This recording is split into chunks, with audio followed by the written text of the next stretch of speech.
orang yang sangat santun berpolitik.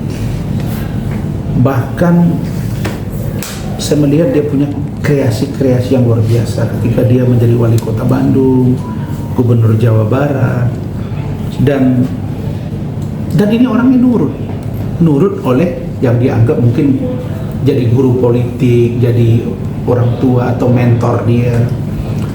Kalau dia kemarin tidak maju di DKI Jakarta, maju di Jawa Barat periode kedua, mohon maaf, sulit Kang Deddy Mulyadi ngalahin dia. Tapi karena dia orangnya nurut, mau ke Jakarta, sampai di sini berhadapan dengan Pak Pramono, dengan Rano, dan akhirnya dia kalah. Lalu kemudian masih ada desakan untuk melakukan gugatan ke MK. Dengan sukarela dia mengatakan tidak usah, dia menerima. Padahal dia dan dia juga nggak macam-macam, nggak kepingin jadi menteri juga. Jadi kalau yang saya lihat bahwa tiba-tiba digeledah rumahnya, terungkap kasus BJB, Bank Jabar Banten, Jabar dan Banten. Kemudian muncul di media rumah beliau, beberapa mobil, dan ada sebutan uang 70M. Berapa hari kemudian dia klarifikasi uang itu bukan dari rumah saya, tapi orang terbangun image ke sana. Nah lalu kemudian ini belum clear, masuklah CLM ini. Saya melihat ada bahasa yang datang ke saya bahwa mengatakan, oh ini mungkin RK ini dihabisi karena ini pesaing Pilpres 2029. Saya lihat nggak ada arahnya ke sana, nggak ada. Kalau dia ingin maju di situ, sejatinya dari awal udah kelihatan itu dia. Ketika dia maju di wakil ketua umum Golkar, dia masuk wakil ketua umum Golkar oleh Pak Erlangga waktu itu. Kemudian nggak kelihatan tuh dia berkampanye serius untuk pemenangan Prabowo Gibran. Dia ikut kampanye, tidak ada melakukan perlawanan apa, malah yang agak kelihatan melawan itu ya justru calon gubernur Banten, Ratu Ati itu, si Khairin.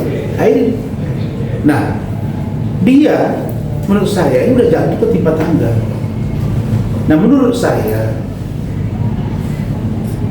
petinggi partai, karena dia adalah orang Golkar. Saya nggak tahu jabatan dia sekarang apa setelah Pak Bahlil jadi ketua.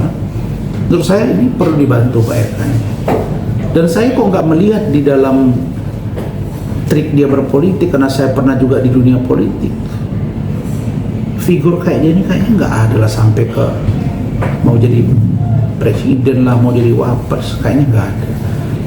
Jadi kasihan, saya jujur ya, kasihan. Belum lagi rumah tangganya yang begitu adem ayem, Ibu Thalia ya? Ibu Cinta namanya, Ibu Cinta. Sampai begitu ya. Saya melihat Pak RK ini memang lagi diuji. Hanya saja barangkali nggak ngerti saya di mana perkenalan dia dengan CLM ini. Tapi barangkali ini naas. Karena itu ya kalau sudah Pak RK sudah mengatakan itu bukan anaknya, kemudian sudah ada penyelesaian sejak tahun 2014 kalau saya nggak salah, dia melakukan, ya udah laporkan aja secara hukum, nggak usah tunggu-tunggu lagi, orang anak ini memang mancing kok. Nah saya menduga disuruh supaya 2029 nanti mungkin ya jangan ada niat lagi untuk mau maju di DKI atau mungkin di provinsi lain, karena Pak RK ini barang laku sebenarnya gitu. Oke Bang, kita tahu RK ini sosok yang luar biasa, family man dan segala macam ya Bang. Apa meyakini mungkin nggak seorang RK melakukan hal yang laki-laki kalau mau sih Bang ya, tapi ia masa segegabah itu, mungkin nggak sih Bang? Dan kalaupun ia itu anaknya, mungkin nggak sih tidak mengakui apa mengenal sosok RK? Gini. Kita laki-laki ya, tidak munafik ya. Ya, saya juga tidak bisa mengatakan itu perempuan itu pernah berhubungan atau tidak.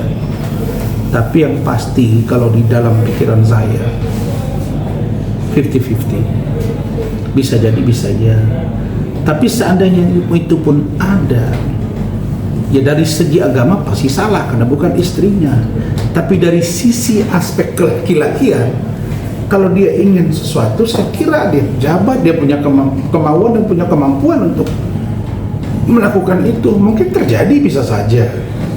Dan kalaupun ada sebutan ini anak dan itu lain sebagainya, sudah ada penyelesaian sebelumnya.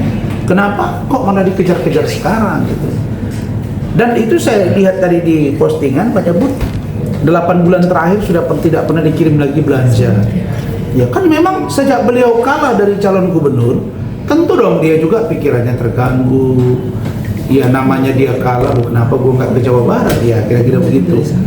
Nah, tapi waktu itu kan dia berpikir bahwa Jakarta ini dia pasti menang, karena yang dibayangkan waktu itu mungkin kota kosong. Tiba-tiba MK memutus lain, boleh maju, kalah lah dia. Begitu masuk Rano, begitu masuk Pramono, saya udah bilang bahwa ini kalah. Karena memang Pak RK itu memang istilahnya itu fashionnya itu di sana, di Jabar, bukan di Jakarta. Kalau lawan kota kosong mungkin menang, tapi kalau enggak berat. Apalagi Rano lagi dikonotasikan dengan Betawi, walaupun dia tidak 100% orang Betawi, tapi ada representasi dan kegalauan masyarakat tentang politik dinasti pada waktu itu.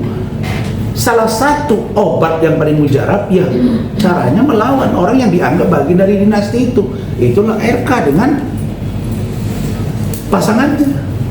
Nah, tetapi setelah dia kalah, dia kan nggak melakukan reaksi yang berlebihan. Bahkan sudah kita nggak usah gugat, dan dia tenang saja, nggak ada apa-apa. Tiba-tiba digeledah rumahnya. Habis itu muncul LM. Saya kaget lagi. Ini ada apa sih di balik ini semua? Kalau makanya gini, teman saya di Malaysia begini. Banyak teman saya kan, apalagi dosen-dosen pembimbing saya. Di Indonesia ini orang belum sampai setahun, Pak Prabowo belum sampai setahun memimpin. Orang udah mikir 2009.